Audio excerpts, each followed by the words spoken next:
What if the words you speak every day are not just expressions, but instructions quietly shaping your entire reality?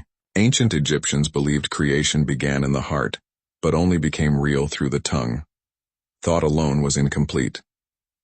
Greek philosophers described a hidden order called logos, a living pattern that structures all of existence through something remarkably close to language. What you repeatedly say, internally and externally, becomes the framework through which reality organizes itself around you.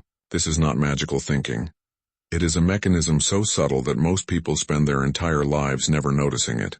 The Stoics taught that human beings carry two forms of speech, the word spoken aloud and the word spoken silently within, forming one continuous flow. It is not events that disturb us but our judgments about them, and those judgments are formed entirely through language.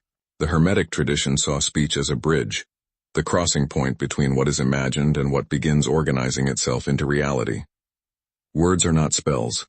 They are signals, and signals organize behavior, directing attention, focus, and action toward what has been declared. The Kybalion teaches that thought carries movement, and without language, thought remains vague.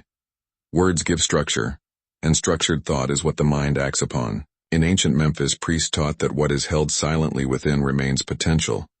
What is spoken becomes real. Speech completes what thought begins. In the beginning was the word, not as poetry but as a structural claim. Articulation precedes structured experience. Form follows definition. Two builders faced identical destruction after a storm. One spoke of ruin, the other spoke of possibility. Their words became their entirely different realities. Repeated language becomes belief. Belief becomes perception. Perception becomes action. And action shapes every outcome you experience in life. Ancient teachers trained students to pause before speaking, not to suppress expression, but to witness thought forming before releasing it into the world. Neutral language restores optionality. When you say this is unbearable, the mind closes exits. When you say this is challenging, the mind begins searching for structure. Language does not rewrite existence. It reorganizes your position within it. You are not commanding reality. You are directing your own perception of it.